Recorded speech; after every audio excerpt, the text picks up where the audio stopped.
Hi, good morning. My name is Ferdinand de Lema, and I'm your Hugot Prince. I'm always posting Hugot lines to the groups, especially to my timeline. So, I hope sana makatulong ako sa inyo magbigay ng tips and advice. So, let's start it. Isa natin sa mga fall at mga pa-fall. Yung mga na-fall in love dyan, mahirap kang ma-fall in love, lalo na sa panahon ngayon, mahirap kang masaktan. Umaasa na maging kayo ng crush mo. Ay naku, kung ako sa'yo, huwag ka munang umasa. Huwag ka munang kiligin hanggat hindi pa nagiging kayo. Kasi, magbibigay ako ng tips kung saan kailangan, kilalanin mo muna siya mabuti. Una, tignan mo yung birth certificate niya, file dating niya, yung personal na siya talaga yun. Kung ano yung favorite niya, yung edad niya, kung saan siya nakatira, kung kaya siya pinanganak, mga magulang niya, o di ba? Magtataka ka pa, syempre, para makilala mo na talaga siya ng totoo, para updated ka pag sakaling tinanong ka, di, alam mo na kaagad, di ba? At saka isa pa, dapat huwag mong ipapakilala sa mga kaibigan mo, sa mga kakilala mo. Mahirap na mapagchismisan ngayon, no? Kailangan kasi sarili, itimtim mo muna hanggat hindi mo pa napapatunay na siya talaga yun. Huwag mo muna ipagsabi sa iba. Kasi alam mo na, pag mag-chismis, kakalat, tapos pag napunta sa kanya, nalaman niya na ikaw pala may crush ka, hindi, wala na yung moves mo. Whoosh, wala na, laho na. So, kung gano'n, iwasan mo, kasi maraming tao ang nasasaktan sa panahon ngayon.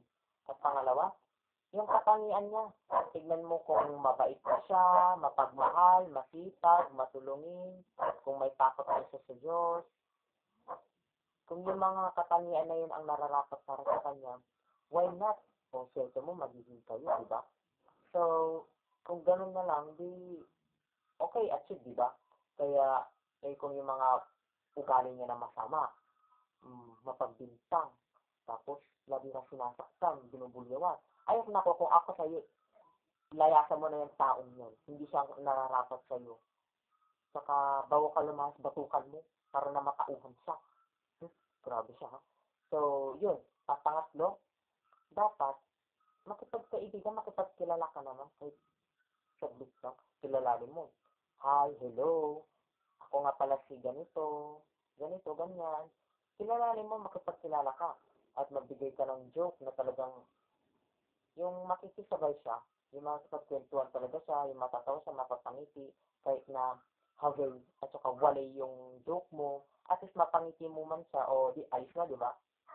So, yung pang-lima, kung maging magkaibigan man kahit maging best friend, why not na i-treat mo naman siya, kayain mo siya, o kung nahihirapan mo siya sa mga activities niya, projects, assignments, tulungan mo siya. Hindi sinasabi ko na ikaw ang gagawa ng assignment, ang project, huwag ganun.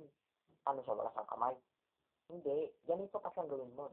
Tulungan mo siya, magbigay ka ng idea kung bakit yun ang nakuha niyang sagot, kung bakit yun ang tanong, bakit nga ba? Ganito, magbigay ka ng idea nang malaman niya kung ano ba talaga. Hindi yung ikaw ang sasagot sa tanong. Ikaw ang magbibigay ng idea para malaman niya kung ano ba talaga yung sagot doon sa assignment na ginagawa niya. O, di ba? Nakatulong ka na, best friend mo pa, friend mo pa, without benefits pa yan, ah.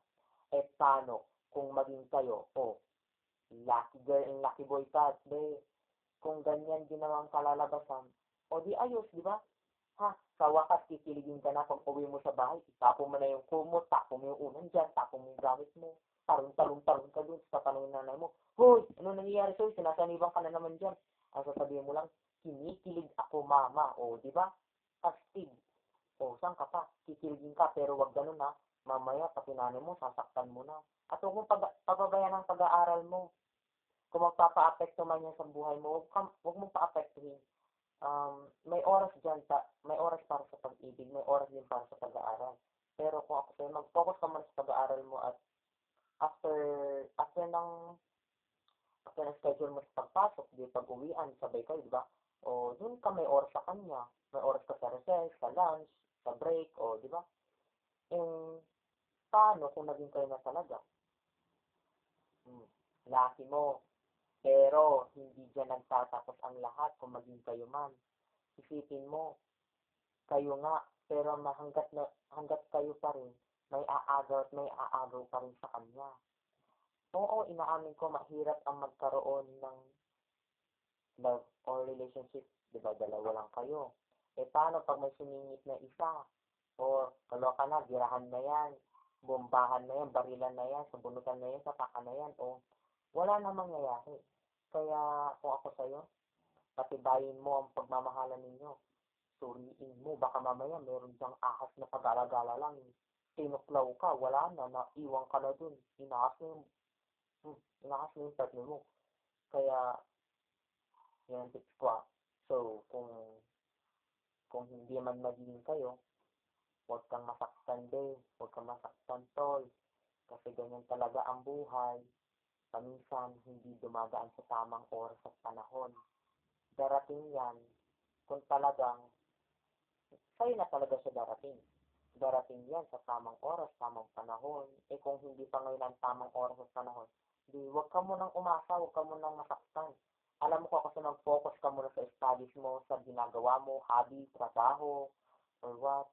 Kasi malay mo, nandiyan lang siya sa paligid. Darating lang ang araw na magtatapat siya, o ikaw ang magtatapat, tapos pag naging kayo, di, lucky, kayo na. So, kung hindi maging kayo, huwag ka magmukmuk sa kwarto mo, huwag ka magkulong. Alam mo, babaho ka lang, magugutom ka lang kung ako sa'yo. Ikain mo na lang yan, kaysa naman magutom ka, at saka maligo ka, kaysa naman isipin mo yan. Gawin mo na lang, magkanta ka, sumayaw ka, magbasa ka ng mga libro, tapos, do all what you want to know. Ganun na lang, gawin mo, kasi, alam na magpa-apekto ka. Kaya nga sabi ko, di ba, love is katok that affect your tok-tok, and that is the reason why you have katok-katok. Kaya kung katok ka na talaga, ay, nako, isa lang ang problema dyan, yung pag-ibig mo, yung puso mo. Kung ano kasi ang lumalabas sa isipan mo, kada sinasabi mo eh. Kaya, kailangan, hindi porket lumabas sa isipan nila kada sabihin mo. Kailangan, isipin mo muna bago mo sabihin. Kaya nga, may wala na pag lumabas ka agad dito eh, hindi na kagad mo. Huwag ganun. So, pag na-fall ka, sana gawin mo yung 5 steps na binigay ko. And I hope you enjoy my advices and tips. So, ulit. By the way, my name is Ferdinand Dilima and I'm your Hugot Prince. Just follow me on my Facebook or in my fan page. Just search Ferdinand Ameled Dilima. And that is my page. So, like my page, maglalagay pa ako ng ibang hugot lines doon. Lalo na sa timeline ko, sa mga groups ko dyan. Wait for my hugot lines. Bye!